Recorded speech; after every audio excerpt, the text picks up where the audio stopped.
Chapter 4. Friendship. When either affection or eros is one's theme, one finds a prepared audience. The importance and beauty of both have been stressed and almost exaggerated again and again. Even those who would debunk them are in conscious reaction against this laudatory tradition, and to that extent, influenced by it. But very few modern people think friendship a love of comparable value, or even a love at all.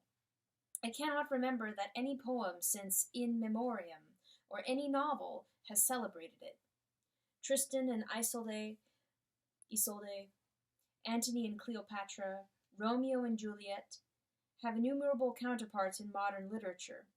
David and Jonathan, Pylades and Orestes, Roland and Oliver, Amis and Amelie have not. To the ancients, friendship seemed the happiest and most fully human of all loves, the crown of life and the school of virtue. The modern world, in comparison, ignores it. We admit, of course, that besides a wife and family, a man needs a few friends, but the very tone of the admission, and the sort of acquaintanceships which those who make it would describe as friendships, show clearly that what they are talking about has very little to do with that philia which Aristotle classified among the virtues, or that amicitia on which Cicero wrote a book. It is something quite marginal, not a main course in life's banquet, a diversion, something that fills up the chinks of one's time. How has this come about? The first and most obvious answer is that few value it because few experience it. And the possibility of going through life without the experience is rooted in that fact which separates friendship so sharply from both the other loves. Friendship is, in a sense not at all derogatory to it, the least natural of loves, the least instinctive, organic, biological, gregarious, and necessary. It has least commerce with our nerves. There is nothing throaty about it. Nothing that quickens the pulse or turns you red and pale. It is essentially between individuals. The moment two men are friends, they have, in some degree, drawn apart together from the herd. Without eros, none of us would have been begotten, and without affection, none of us would have been reared. But we can live and breed without friendship. The species, biologically considered, has no need of it. The pack or herd, the community, may even dislike and distrust it. Its leaders very often do. Headmasters and headmistresses and heads of religious communities, colonels and ship's captains, can feel uneasy when strong and close friendships arise between little knots of their subjects. This, so to call it, non-natural quality in friendship goes far to explain why it was exalted in ancient and medieval times, and has come to be made light of in our own. The deepest and most permanent thought of those ages was ascetic and world-renouncing. Nature and emotion and the body were feared as dangers to our soul, or despised as degradations of our human status. Inevitably, that sort of love was most prized which seemed most independent or even defiant of mere nature. Affection and eros were too obviously connected with our nerves, too obviously shared with the brutes. You could feel these tugging at your guts and fluttering in your diaphragm. But in friendship, in that luminous, tranquil, rational world of relationships freely chosen, you got away from all that. This alone, of all the loves, seemed to raise you to the level of gods or angels. But then came romanticism, and tearful comedy, and the return to nature, and the exaltation of sentiment, and in their train all that great wallow of emotion, which, though often criticized, has lasted ever since. Finally, the exaltation of instinct, the dark gods in the blood, whose hierophants may be incapable of male friendship. Under this new dispensation, all that had once commended this love now began to work against it. It had not tearful smiles and keepsakes and baby talk enough to please the sentimentalists. There was not blood and guts enough about it to attract the primitivists. It looked thin and etiolated. a sort of vegetarian substitute for the more organic loves. Other causes have contributed. To those, and they are now the majority, who see human life merely as a development and complication of animal life, all forms of behavior which cannot produce certificates of an animal origin and of survival value are suspect. Friendship's certificates are not very satisfactory. Again, that outlook which values the collective above the individual necessarily disparages friendship. It is a relation between men at their highest level of individuality. It withdraws men from collective togetherness as surely as solitude itself could do, and more dangerously, for it withdraws them by twos and threes. Some forms of democratic sentiment are naturally hostile to it, because it is selective and an affair of the few. To say, "These are my friends," implies, "Those are not." For all these reasons, if a man believes, as I do, that the old estimate of friendship was the correct one, he can hardly write a chapter on it except as a rehabilitation. This imposes on me at the outset a very tiresome bit of demolition. It has actually become necessary in our time to rebut the theory that every firm and serious friendship is really homosexual. The dangerous word "really" is here important. To say that every friendship is consciously and explicitly homosexual would be too obviously false. The wiseacres take refuge in the less palpable charge that it is really, unconsciously, cryptically, in some Pickwickian sense, homosexual. And this, though it cannot be proved, can never, of course, be refuted. The fact that no positive evidence of homosexuality can be discovered in the behavior of two friends does not disconcert the wiseacres at all. That, they say gravely, is just what we should expect. The very lack of evidence is thus treated as evidence. The absence of smoke proves that the fire is very carefully hidden. Yes, if it exists at all. But we must first prove its existence. Otherwise we are arguing like a man who should say, "If there were an invisible cat in that chair, the chair would look empty, but the chair does look empty, therefore there is an invisible cat in it." A belief in invisible cats cannot perhaps be logically disproved, but it tells us a good deal about those who hold it. Those who cannot conceive friendship as a substantive love, but only as a disguise or elaboration of eros, betray the fact that they have never had a friend. The rest of us know that though we can have erotic love and friendship for the same person, yet in some ways nothing is less like a friendship than a love affair. Lovers are always talking to one another about their love. Friends hardly ever about their friendship. Lovers are normally face to face, absorbed in each other. Friends, side by side, absorbed in some common interest. Above all, eros, while it lasts, is necessarily between two only. But two, far from being the necessary number for friendship, is not even the best. And the reason for this is important. Lamb says somewhere that if of three friends, A, B, and C, A should die, then B loses not only A, but A's part in C, while C loses not only A, but A's part in B. In each of my friends there is something that only some other friend can fully bring out. By myself I am not large enough to call the whole man into activity. I want other lights than my own to show all his facets. Now that Charles is dead, I shall never again see Ronald's reaction to a specifically Caroline joke. Far from having more of Ronald, having him to myself, now that Charles is away, I have less of Ronald. Hence, true friendship is the least jealous of loves.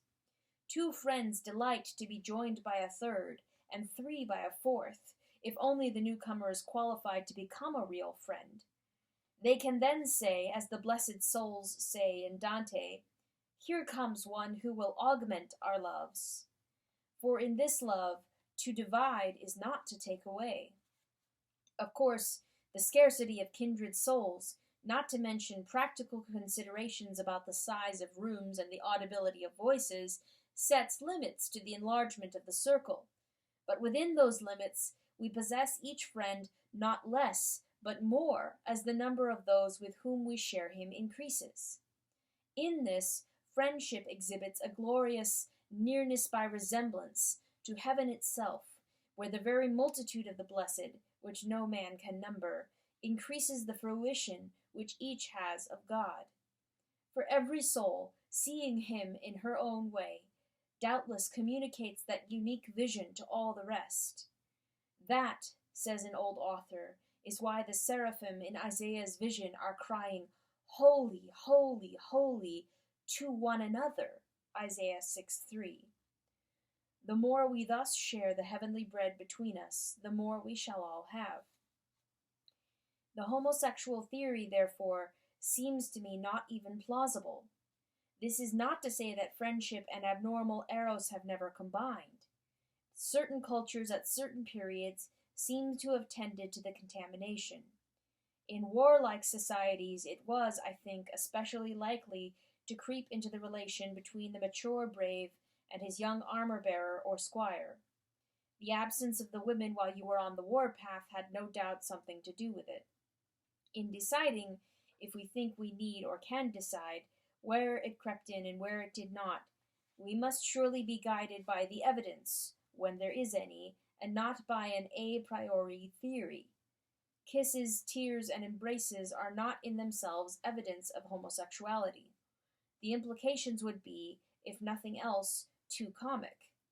Hrothgar embracing Beowulf, Johnson embracing Boswell, a pretty flagrantly heterosexual couple, and all those hairy old toughs of centurions and Tacitus clinging to one another and begging for last kisses when the legion was broken up. All pansies? If you can believe that, you can believe anything. On a broad historical view, it is, of course, not the demonstrative gestures of friendship among our ancestors, but the absence of such gestures in our own society that calls for some special explanation. We, not they, are out of step. I have said that friendship is the least biological of our loves. Both the individual and the community can survive without it. But there is something else, often confused with friendship, which the community does need. Something which, though not friendship, is the matrix of friendship. In early communities, the cooperation of the males as hunters or fighters was no less necessary than the begetting and rearing of children. A tribe where there was no taste for the one would die no less surely than a tribe where there was no taste for the other. Long before history began, we men have got together apart from the women and done things. We had to. And to like doing what must be done is a characteristic that has survival value. We not only had to do the things, we had to talk about them. We had to plan the hunt and the battle. When they were over, we had to hold a post-mortem and draw conclusions for the future uses. We liked this even better. We ridiculed or punished the cowards and bunglers. We praised the star performers. We reveled in technicalities. He might have known he'd never get near the brute, not with the wind that way. You see, I had a lighter arrowhead, that's what did it. What I always say is, stuck him just like that, see, just the way I'm holding this stick. In fact, we talked shop. We enjoyed one another's society greatly. We braves, we hunters, all bound together by shared skill, shared dangers and hardships, esoteric jokes, away from the women and children. As some wag has said, Paleolithic man may or may not have had a club on his shoulders, but he certainly had a club of the other sort.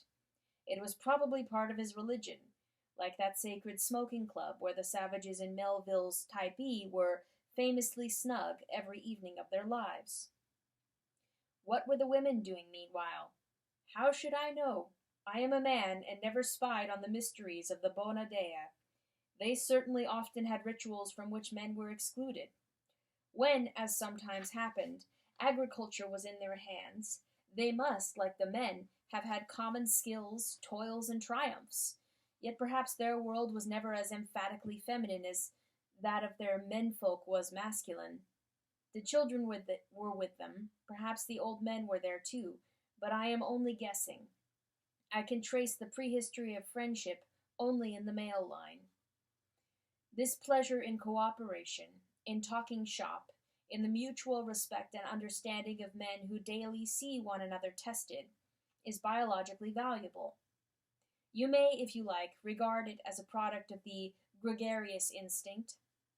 To me, that seems a roundabout way of getting at something which we all understand far better already than anyone has ever understood the word instinct. Something which is going on at this moment in dozens of wardrooms, bar rooms, common rooms, messes, and golf clubs. I prefer to call it companionship, or clubbableness. This companionship is, however, only the matrix of friendship. It is often called friendship, and many people, when they speak of their friends, mean only their companions. But it is not friendship in the sense I give to the word. By saying this, I do not at all intend to disparage the merely clubbable relation. We do not disparage silver by distinguishing it from gold. Friendship arises out of mere companionship when two or more of the companions discover that they have in common some insight or interest or even taste which the others do not share, and which till that moment each believed to be his own unique treasure or burden. The typical expression of opening friendship would be something like, "What? You too? I thought I was the only one." We can imagine that among those early hunters and warriors, single individuals, one in a century, one in 1,000 years, saw what others did not, saw that the deer was beautiful as well as edible, that hunting was fun as well as necessary, dreamed that his gods might be not only powerful but holy. But as long as each of these percipient persons dies without finding a kindred soul, nothing, I suspect, will come of it. Art or sport or spiritual religion will not be born. It is when two such persons discover one another, when, together with immense difficulties and semi-articulate fumblings, or with what would seem to us amazing and elliptical speed, they share their vision, it is then that friendship is born, and instantly they stand together in an immense solitude. Lovers seek for privacy. Friends find this solitude about them, this barrier between them and the herd, whether they want it or not. They would be glad to reduce it. The first two would be glad to find a third. In our own time, friendship arises in the same way. For us, of course, the shared activity, and therefore the companionship on which friendship supervenes, will not often be a bodily one, like hunting or fighting. It may be a common religion, common studies, a common profession, even a common recreation. All who share it will be our companions, but one or two or three who share something more will be our friends. In this kind of love, as Emerson said, "Do you love me?" means, do you see the same truth? Or at least, do you care about the same truth? The man who agrees with us that some question, little regarded by others, is of great importance, can be our friend. He need not agree with us about the answer. Notice that friendships thus repeat on a more individual and less socially necessary level the character of the companionship which was its matrix. The companionship between people who were doing something together, hunting, studying, painting, or what you will. The friends will still be doing something together, but something more inward, less widely shared, and less easily defined. Still hunters, but of some immaterial quarry. Still collaborating, but in some work the world does not, or not yet, take account of. Still traveling companions, but on a different kind of journey. Hence we picture lovers face to face, but friends side by side, their eyes look ahead. That is why those pathetic people who simply want friends can never make any. The very condition of having friends is that we should want something else besides friends. Where the truthful answer to the question, "Do you see the same truth?" would be, "I see nothing and I don't care about the truth, I only want a friend." No friendship can arise, though affection, of course, may. There would be nothing for the friendship to be about, and friendship must be about something, even if it were only an enthusiasm for dominoes or white mice. Those who have nothing can share nothing, and those who are going nowhere can have no fellow travelers. When the two people who thus discover that they are on the same secret road are of different sexes, the friendship which arises between them will very easily pass, may pass in the first half hour, into erotic love. Indeed, unless they are physically repulsive to each other, or unless one or both already loves elsewhere, it is almost certain to do so sooner or later. And conversely, erotic love may lead to friendship between lovers. But this, so far from obliterating the distinction between the two loves, puts it into a clearer light. If one who was first, in the deep and full sense, your friend, is then gradually or suddenly revealed as also your lover, you will certainly not want to share the beloved's erotic love with any third.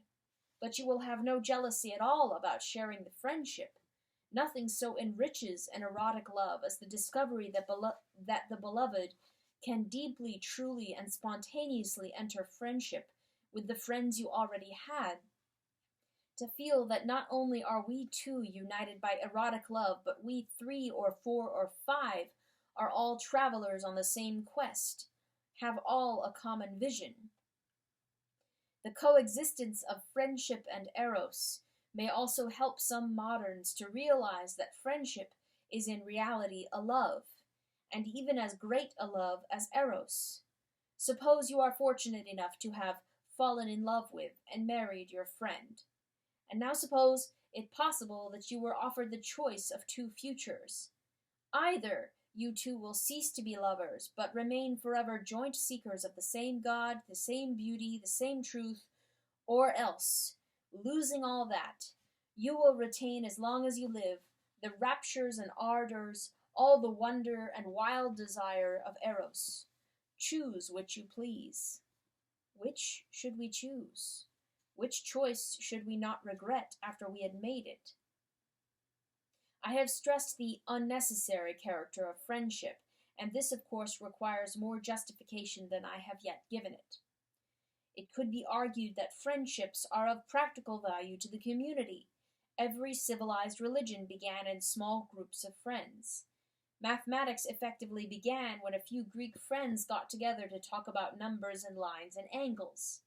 What is now the Royal Society was originally a few gentlemen meeting in their spare time to discuss things which they, and not many others, had a fancy for.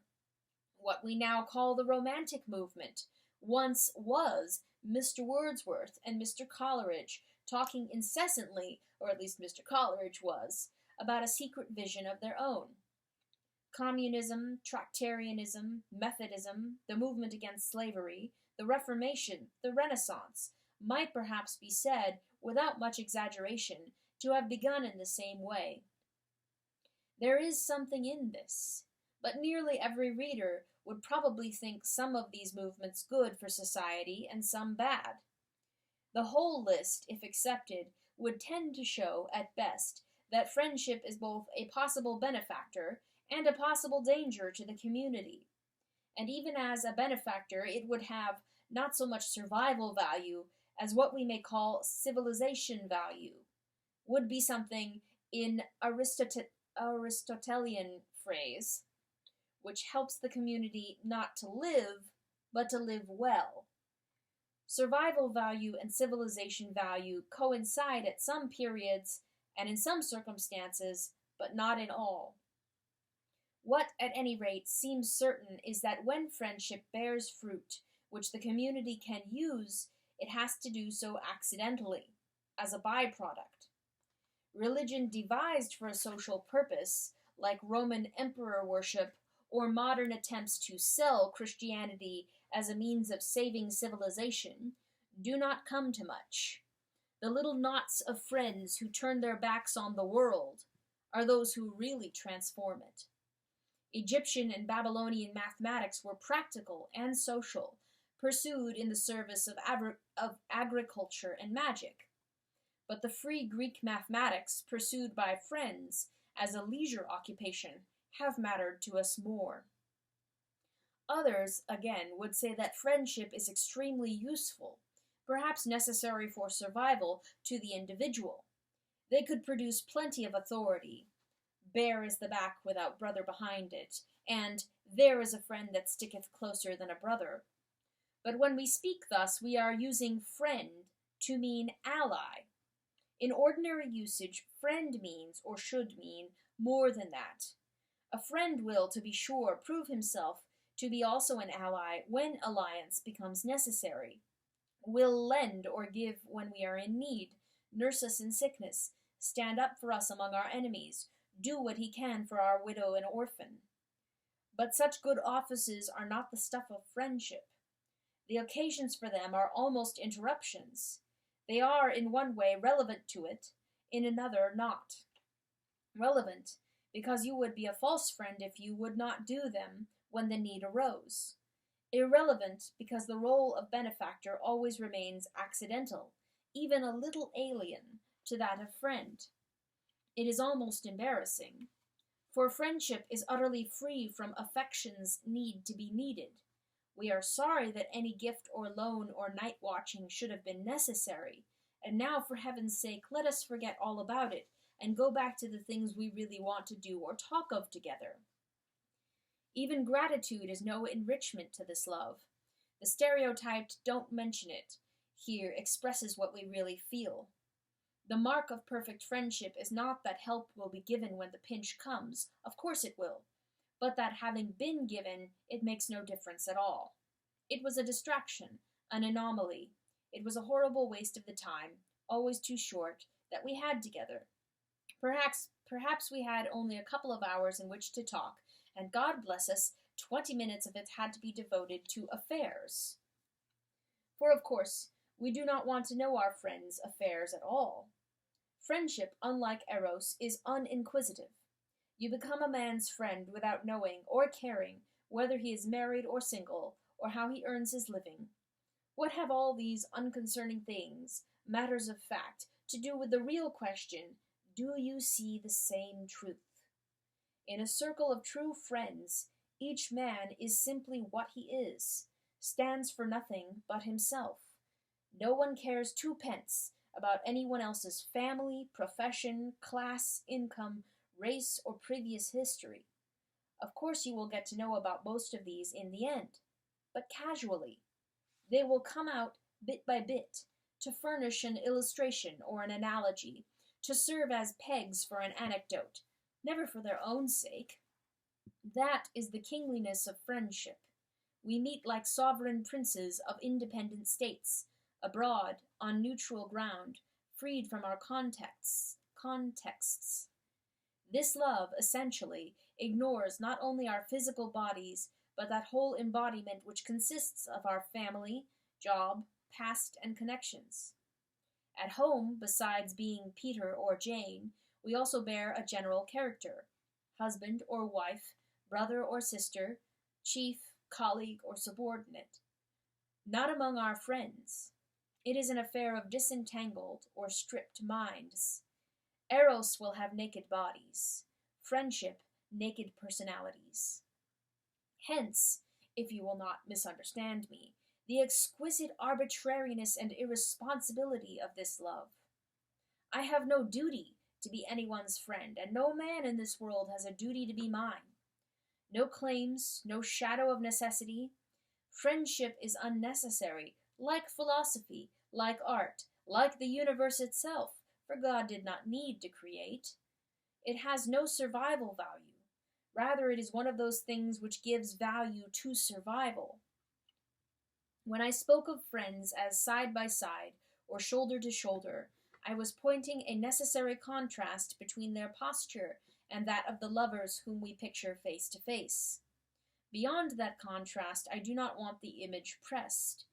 The common quest or vision which unites friends does not absorb them in such a way that they remain ignorant or oblivious of one another.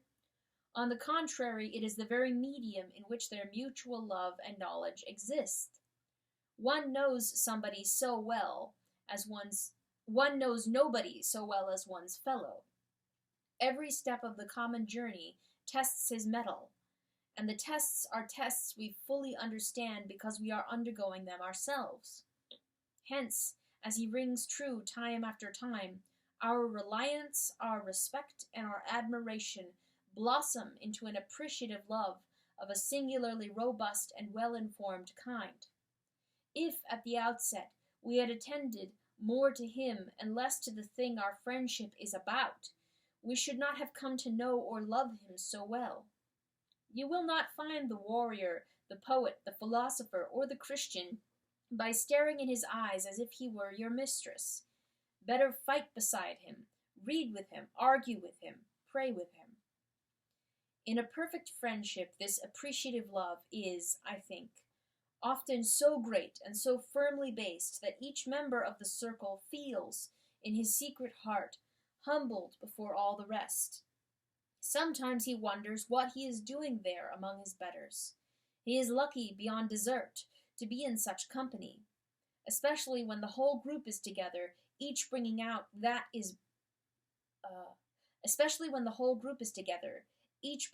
all that is best, wisest, or funniest in all the others.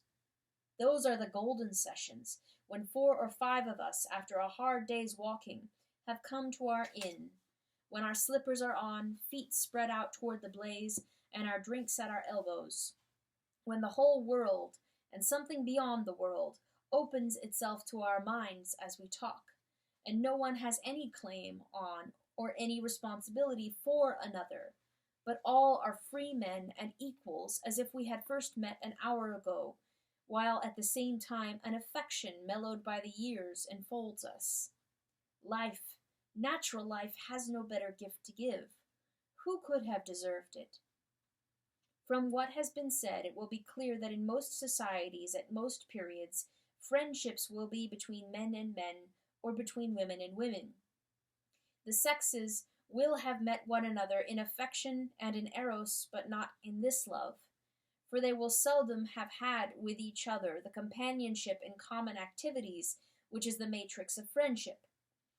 Where men are educated and women are not, where one sex works and the other is idle, or where they do totally different work, they will usually have nothing to be friends about. But we can easily see that it is this lack, rather than anything in their natures, which excludes friendship, for where they can be companions, they can also become friends. Hence, in a profession, like my own, where men and women work side by side, or in the mission field, or among authors and artists, such friendship is common. To be sure, what is offered as friendship on one side may be mistaken for eros on the other, with painful and embarrassing results. Or what begins as friendship in both may become also eros. But to say that something can be mistaken for or turn into something else is not to deny the difference between them. Rather, it implies it. We should not otherwise speak of turning into or being mistaken for. In one respect, our own society is unfortunate. A world where men and women never have common work or a common education can probably get along comfortably enough. In it, men turn to each other and only to each other for friendship, and they enjoy it very much. I hope the women enjoy their feminine friends equally. Again, a world where all men and women had sufficient common grounds for this relationship could also be comfortable. At present, however, we fall between 2 stools. The necessary common ground, the matrix, exists between the sexes in some groups, but not in others. It is notably lacking in many residential suburbs. In a plutocratic neighborhood, where the men have spent their whole lives in acquiring money, some at least of the women have used their leisure to develop an intellectual life, have become musical or literary. In such places the men appear among the women as barbarians among civilized people. In another neighborhood you will find the situation reversed. Both sexes have indeed been to school, but since then the men have had a much more serious education. They have become doctors, lawyers, clergymen, architects, engineers, or men of letters. The women are to them as children to adults. In neither neighborhood is real friendship between the sexes at all probable.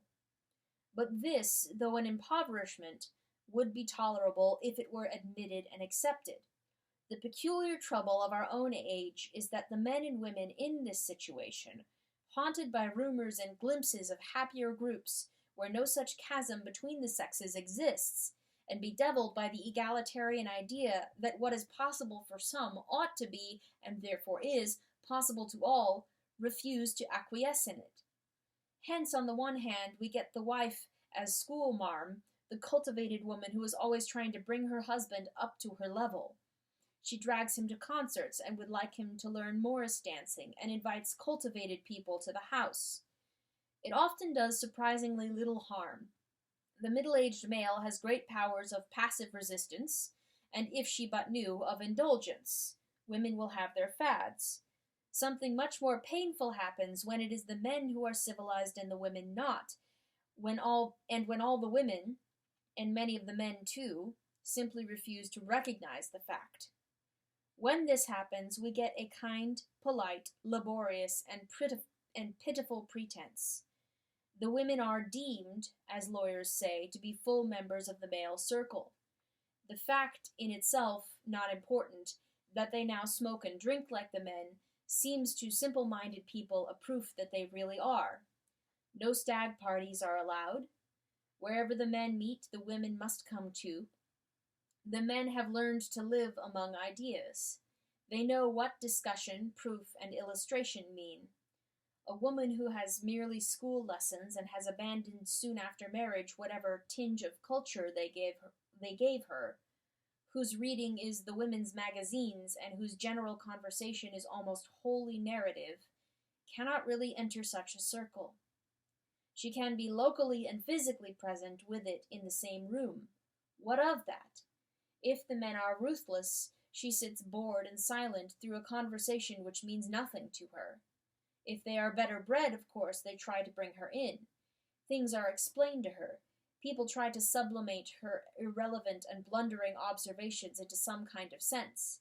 But the efforts soon fail, and for manners' sake, what might have been a real discussion is deliberately diluted, and peters out in gossip, anecdotes, and jokes. Her presence has thus destroyed the very thing she was brought to share. She can never really enter the circle because the circle ceases to be itself when she enters it, as the horizon ceases to be the horizon when you get there. By learning to drink and smoke, and perhaps to tell risque stories, she has not, for this purpose, drawn an inch nearer to the men than her grandmother. But her grandmother was far happier and more realistic. She was at home talking real women's talk to other women, and perhaps doing so with great charm, sense, and even wit. She herself might be able to do the same. She may be quite as clever as the men whose evening she has spoiled, or cleverer, but she is not really interested in the same things, nor mistress of the same methods. We all appear as dunces when feigning an interest in things we care nothing about. The presence of such women, thousands strong, helps to account for the modern disparagement of friendship. They are often completely victorious. They banish male companionship, and therefore male friendship, from whole neighborhoods. In the only world they know, an endless prattling jolly replaces the intercourse of minds. All the men they meet talk like women, while women are present. This victory over friendship is often unconscious. There is, however, a more militant type of woman who plans it. I have heard one say, "Never let two men sit together, or they'll get talking about some subject, and then there'll be no fun." Her point could not have been more accurately made. Talk, by all means.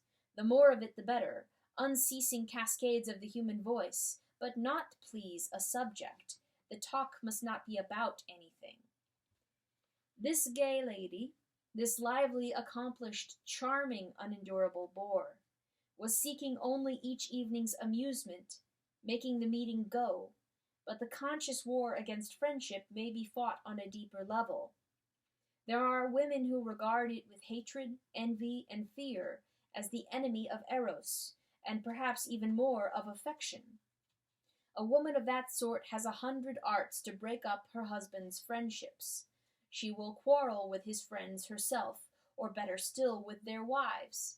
She will sneer, obstruct, and lie. She does not realize that the husband whom she succeeds in isolating from his own kind will not be very well worth having. She has emasculated him. She will grow to be ashamed of him herself, nor does she remember how much of his life lies in places where she cannot watch him. New friendships will break out, but this time they will be secret. Lucky for her, and lucky beyond her deserts, if there are not soon other secrets as well. All these, of course, are silly women. The sensible women who, if they wanted, would certainly be able to qualify themselves for the world of discussion and ideas, are precisely those who, if they are not qualified, never try to enter it or to destroy it. They have other fish to fry. At a mixed party, they gravitate to one end of the room and talk women's talk to one another. They don't want us for this sort of purpose any more than we want them. It is only the riff-raff of each sex that wants to be incessantly hanging on the other. Live and let live. They laugh at us a good deal. That is just as it should be. Where the sexes, having no real shared activities, can meet only in affection and eros, cannot be friends, it is healthy that each should have a lively sense of the other's absurdity. Indeed, it is always healthy. No one ever really appreciated the other sex, just as no one really appreciates children or animals without at times feeling them to be funny. For both sexes are. Humanity is tragicomical, but the division into sexes enables each to see in the other the joke that often escapes it in itself, and the pathos too. I gave warning that this chapter would be largely a rehabilitation. The preceding pages have, I hope, made clear why, to me at least, it seems no wonder if our ancestors regarded friendship as something that raised us almost above humanity. This love, free from instinct, free from all duties, but those which love has freely assumed, almost wholly free from jealousy, and free without qualification from the need to be needed, is eminently spiritual. It is the sort of love one can imagine between angels. Have we here found a natural love, which is love itself? Before we rush to any such conclusion, let us beware of the ambiguity in the word spiritual. There are many New Testament contexts in which it means pertaining to the Holy Spirit, and in such contexts the spiritual is, by definition, good. But when spiritual is used simply as the opposite of corporeal, or instinctive, or animal, this is not so. There is spiritual evil as well as spiritual good. There are unholy as well as holy angels. The worst sins of men are spiritual. We must not think that in finding friendship to be spiritual, we have found it to be in itself holy or inerrant. 3 significant facts remain to be taken into account. The first, already mentioned, is the distrust which authorities tend to have of close friendships among their subjects. It may be unjustified, or there may be some basis for it. Secondly, there is the attitude of the majority toward all circles of close friends. Every name they give such a circle is more or less derogatory. It is at best a set, lucky if not a coterie, a gang, a little senate, or a mutual admiration society. Those who in their own lives know only affection, companionship, and eros suspect friends to be stuck-up pigs who think themselves too good for us. Of course, this is the voice of envy, but envy always brings the truest charge, or the charge nearest to the truth, that she can think up. It hurts more. This charge, therefore, will have to be considered. Finally, we must notice that friendship is very rarely the image under which Scripture represents the love between God and man. It is not entirely neglected, but far more often, seeking a symbol for the highest love of all, Scripture ignores this seemingly almost angelic relation and plunges into the depth of what is most natural and instinctive. Affection is taken as the image when God is represented as our Father. Eros when Christ is represented as the bridegroom of the church. Let us begin with the suspicions of those in authority.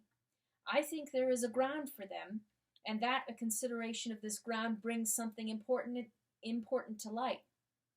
Friendship, I have said, is born at the moment when one man says to another, "What? You too? I thought that no one but myself." But the common taste or vision or point of view which is thus discovered need not always be a nice one. From such a moment art or philosophy or an advance in religion or morals might well take their rise, but why not also torture, cannibalism, or human sacrifice? Surely most of us have experienced the ambivalent nature of such moments in our own youth. It was wonderful when we first met someone who cared for our favorite poet. What we had hardly understood before now took clear shape. What we had been half ashamed of we now freely acknowledged. But it was no less delightful when we first met someone who shared with us a secret evil. This too became far more palpable and explicit. Of this too we ceased to be ashamed. Even now, at whatever age, we all know the perilous charm of a shared hatred or grievance. It is difficult not to hail as a friend the only other man in college who really sees the faults of the sub-warden. Alone among unsympathetic companions, I hold certain views and standards timidly, half ashamed to avow them, and half doubtful if they can after all be right. Put me back among my friends, and in half an hour, in 10 minutes, these same views and standards become once more indisputable. The opinion of this little circle, while I am in it, outweighs that of 1,000 outsiders. As friendship strengthens, it will do this even when my friends are far away. For we all wish to be judged by our peers, by the men after our own heart. Only they really know our mind, and only they judge it by standards we fully acknowledge. Theirs is the praise we really covet, and the blame we really dread. The little pockets of early Christians survived because they cared exclusively for the love of the brethren, and stopped their ears to the opinion of the pagan society all around them.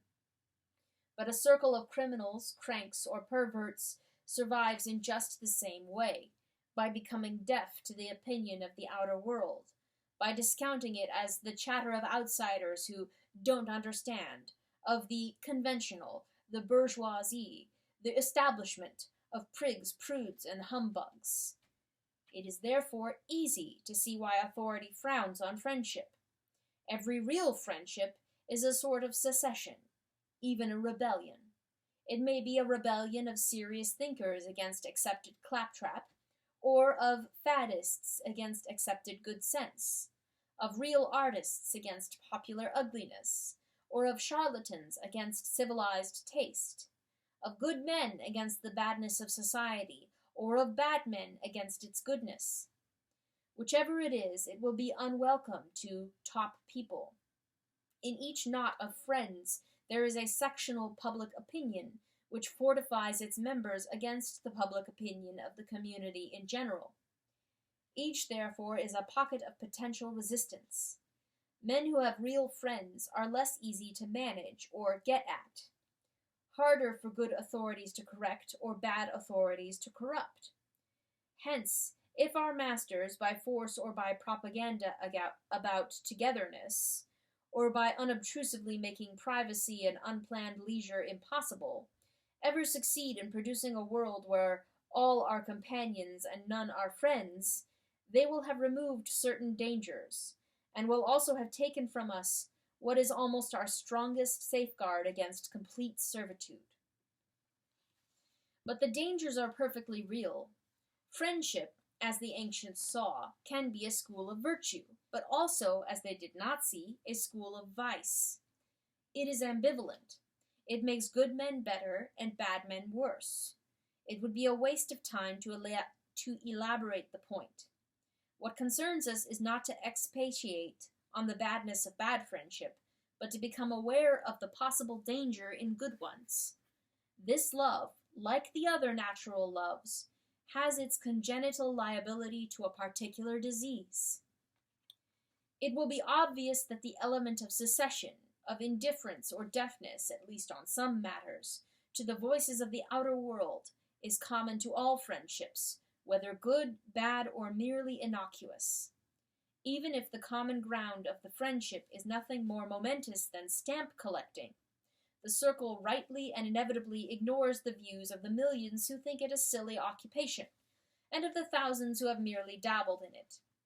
The founders of meteorology rightly and inevitably ignored the views of the millions who still attributed storms to witchcraft. There is no offense in this, as I know that I should be an outsider to a circle of golfers, mathematicians, or motorists, so I claim the equal right of regarding them as outsiders to mine. People who bore one another should meet seldom. People who interest one another often. The danger is that this partial indifference, or deafness to outside opinion, justified and necessary though it is, may lead to a wholesale indifference or deafness. The most spectacular instances of this can be seen not in a circle of friends, but in a theocratic or aristocratic class. We know what the priests in our Lord's time thought of the common people. The knights in Froissart's chronicles had neither sympathy nor mercy for the outsiders, the churls, or peasantry.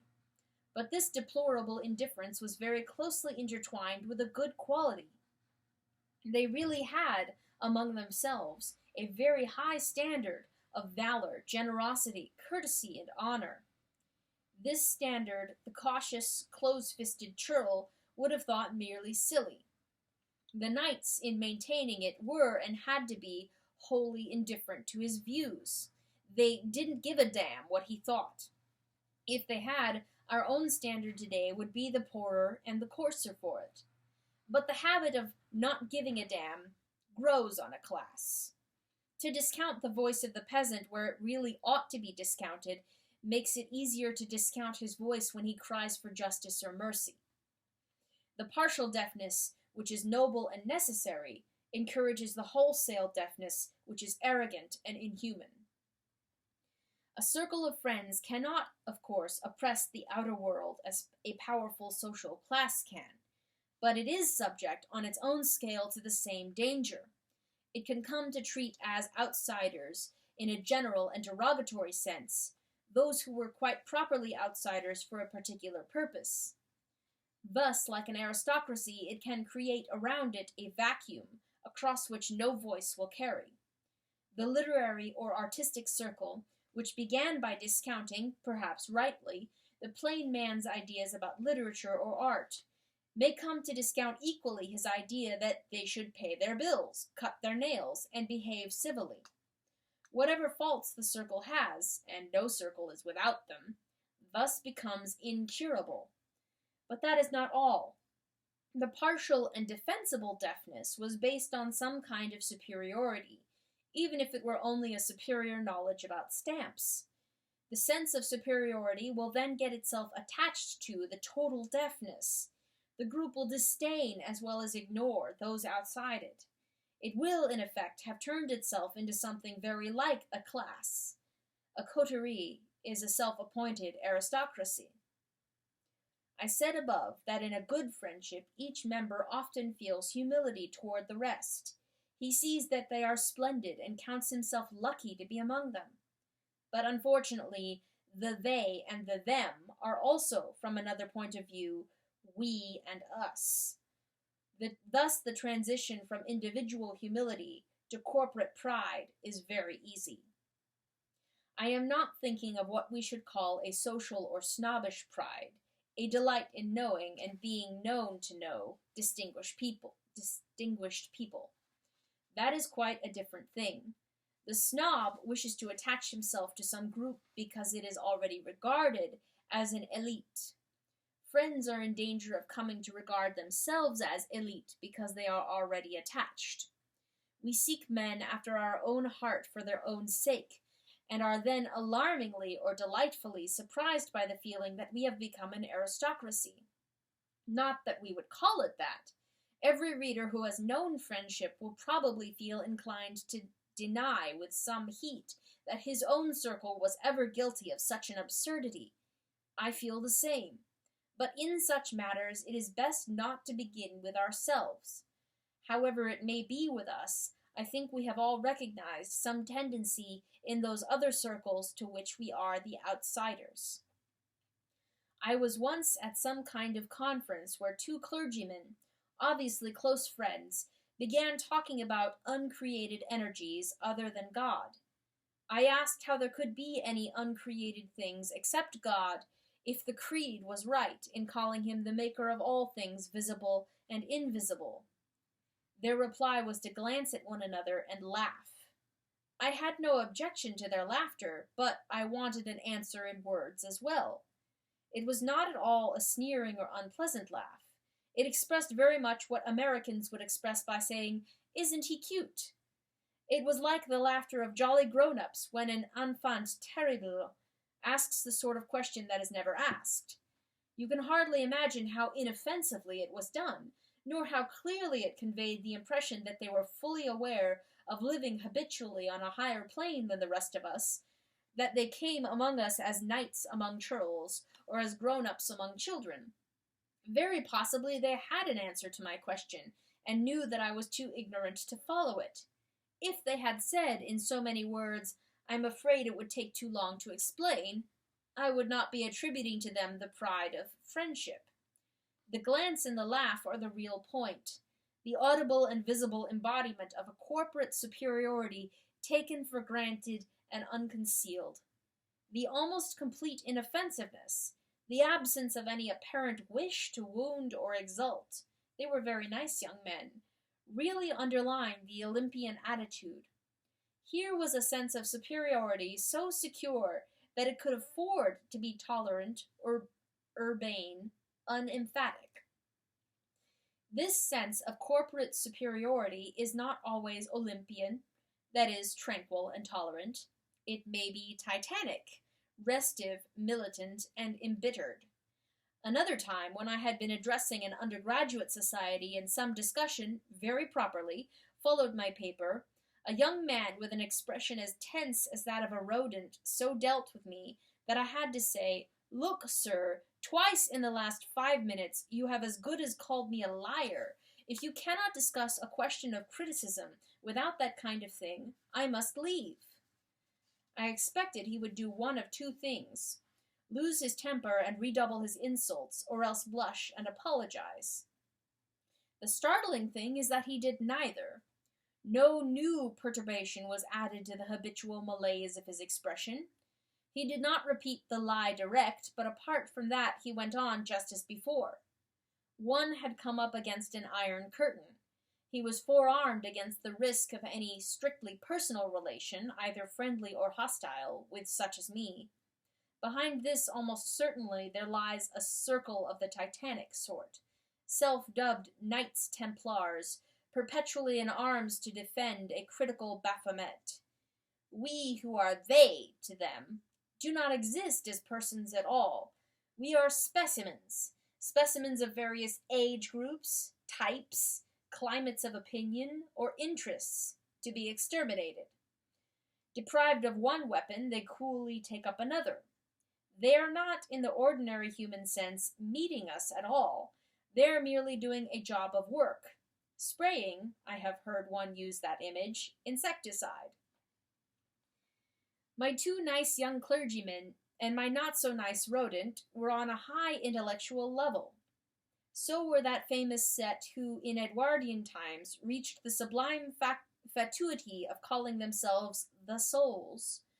But the same feeling of corporate superiority can possess a group of much more commonplace friends. It will then be flaunted in a cruder way. We have all seen this done by the old hands at school, talking in the presence of a new boy, or two regulars in the army talking before a temporary, sometimes by very loud and vulgar friends to impress mere strangers in a bar or a railway carriage.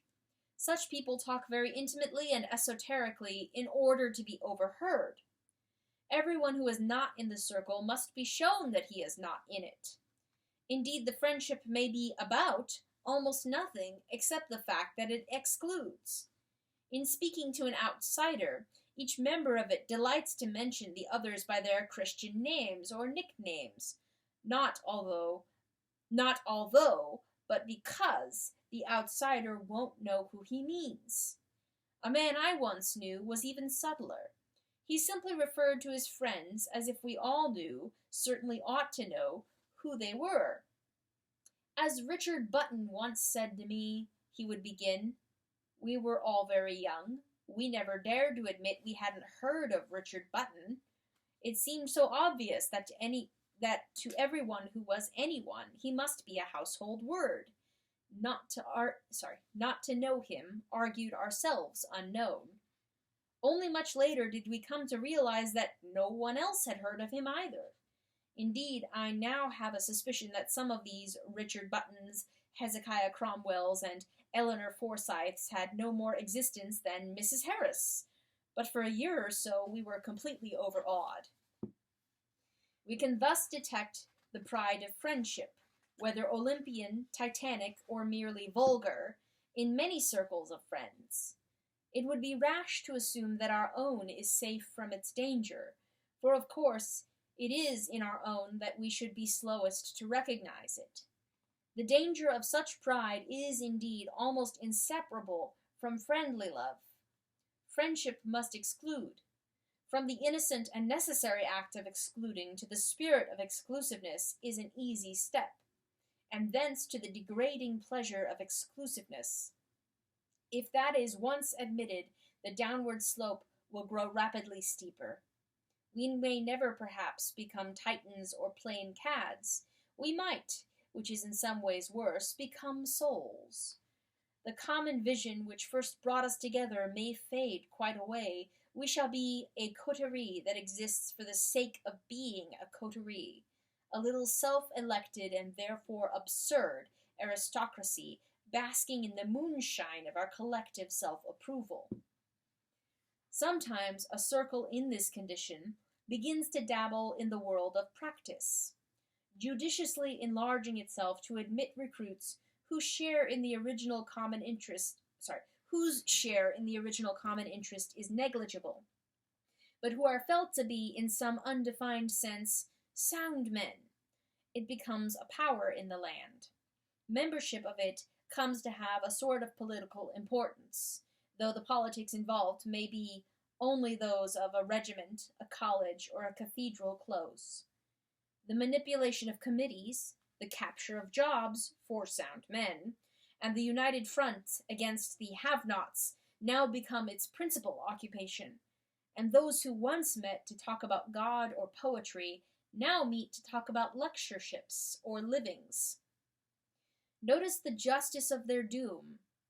Dust thou art, and unto dust shalt thou return, said God to Adam. In a circle which has thus dwindled into a coven of wanglers, friendship has sunk back again into the mere practical companionship which was its matrix. They are now the same sort of body as the primitive horde of hunters. Hunters, indeed, is precisely what they are, and not the kind of hunters I most respect. The mass of the people, who are never quite right, are never quite wrong. They are hopelessly mistaken in their belief that every knot of friends came into existence for the sake of the pleasures of conceit and superiority.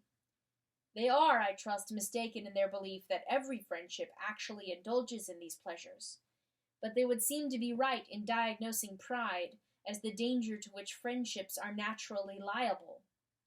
Just because this is the most spiritual of loves, the danger which besets it is spiritual too. Friendship is even, if you like, angelic, but man needs to be triply protected by humility if he is to eat the bread of angels without risk. Perhaps we may now hazard a guess why Scripture uses friendship so rarely as an image of the highest love. It is already, in fact, too spiritual to be a good symbol of spiritual things. The highest does not stand without the lowest. God can safely represent himself to us as father and husband because only a lunatic would think that he is physically our sire or that his marriage with the church is other than mystical. But if friendship were used for this purpose, we might mistake the symbol for the thing symbolized. the danger inherent in it would be aggravated. We might be further encouraged to mistake the nearness by resemblance to the heavenly life which friendship certainly displays for a nearness of approach. Friendship, then, like the other natural loves, is unable to save itself. In reality, because it is spiritual and therefore faces a subtler enemy, it must, even more wholeheartedly than they, invoke the divine protection if it hopes to remain sweet. For consider how narrow its true path is. It must not become what the people call a mutual admiration society, yet, if it is not full of mutual admiration, of appreciative love, it is not friendship at all.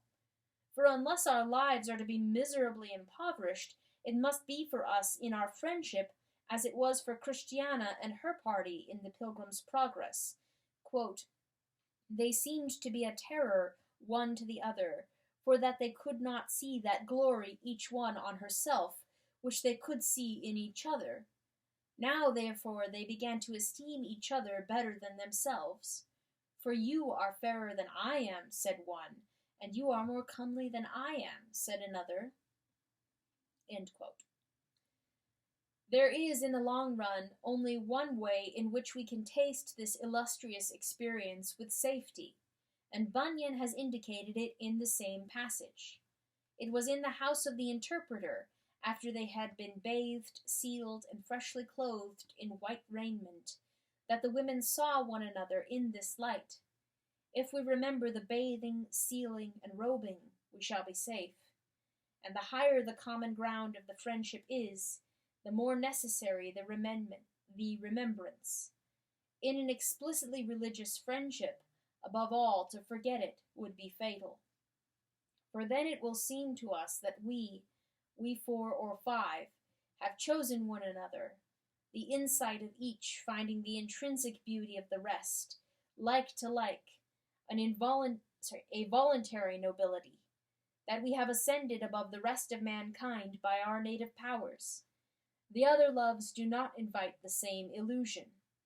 Affection obviously requires kinships, or at least proximities, which never depended on our own choice. And as for Eros, half the love songs and half the love poems in the world will tell you that the beloved is your fate or destiny, no more your choice than a thunderbolt, for it is not in our power to love or hate. Cupid's archery, genes, anything but ourselves. But in friendship, being free of all that, we think we have chosen our peers. In reality, a few years' difference in the dates of our births, a few more miles between certain houses, the choice of one university instead of another, posting to a different regiment, the accident of a topic being raised or not raised at a first meeting, any of these chances might have kept us apart. But for a Christian, there are, strictly speaking, no chances. A secret master of the ceremonies has been at work. Christ, who said to the disciples, "Ye have not chosen me, but I have chosen you," can truly say to every other group of Christian friends, "You have not chosen one another, but I have chosen you for one another." The friendship is not a reward for our discrimination and good taste in finding one another out. It is the instrument by which God reveals to each the beauties of all the others. They are no greater than the beauties of 1,000 other men. By friendship, God opens our eyes to them. They are, like all beauties, derived from Him, and then, in a good friendship, increased by Him through the friendship itself, so that it is His instrument for creating as well as for revealing. At this feast it is He who has spread the board, and it is He who has chosen the guests. It is He, we may dare to hope, who sometimes does, and always should, preside. Let us not reckon without our host. Not that we must always partake of it solemnly. God, who made good laughter, forbid. It is one of the difficult and delightful subtleties of life that we must deeply acknowledge certain things to be serious, and yet retain the power and will to treat them often as lightly as a game. But there will be a time for saying more about this in the next chapter. For the moment, I will only quote Dunbar's beautifully balanced advice. Man, please thy Maker, and be merry, and give not for this world a cherry.